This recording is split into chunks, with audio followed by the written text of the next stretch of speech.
সম্মানিত অডিয়েন্স, আসসালামু আলাইকুম। আজ আমরা যে বিষয়ে আলোচনা করব সেটি হচ্ছে বাংলাদেশের মানচিত্র।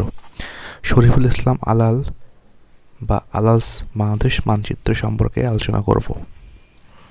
সো প্রথমেই দেখে নেওয়া যাক মলারটাকে পাল্টে আমরা প্রথমে একটা পার্ট দেখতে পেলাম বাংলাদেশের বা বাংলাদেশ মানচিত্র প্রশ্ন ব্যাংক, মানচিত্র সংশ্লিষ্ট বিগত প্রশ্ন।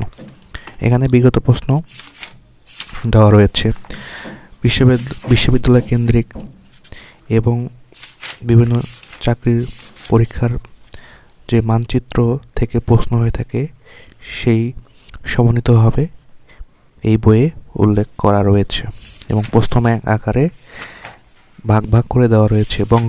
বঙ্গোপসাগর সম্পর্কে কী কী প্রশ্ন বিগত সালে হয়েছিল সে সম্পর্কে উল্লেখ করা রয়েছে। পৃষ্ঠা উল্টাই দেখা যাবে যে বিগত সালের প্রশ্ন এবং নতুন প্রশ্ন অ্যাড করা রয়েছে এই প্রশ্ন ব্যাংক বইটিতে। তারপরে যাই বাংলাদেশ মানচিত্রের খণ্ড খণ্ডভাবে ভাগ করে দেওয়া রয়েছে এই বইটিতে।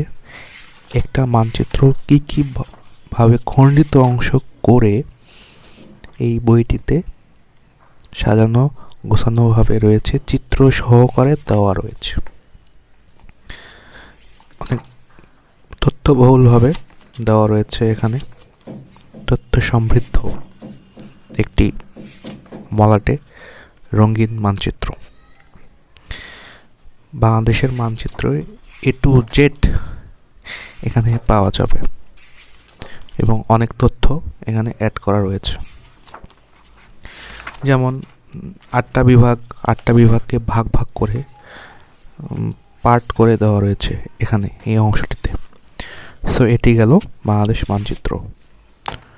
এরপরে যেটি দেখব সেটি হচ্ছে বাংলাদেশ মানচিত্রের পূর্ণাঙ্গ যে ম্যাপটি সেই অংশটি।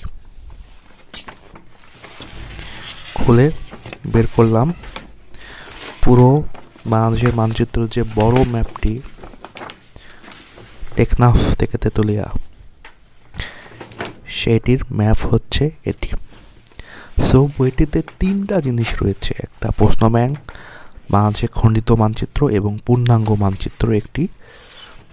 এই 3টি এক মলাটের ভেতরেই 3টি রয়েছে এবং প্রথম সংস্করণ এটির 1 নভেম্বর 2024 এই আলালস বাংলাদেশ মানচিত্র, এবং এটির মূল্য মাত্র 150 টাকা। সো এই পর্যন্তই, ভালো থাকবেন, আসসালামু আলাইকুম।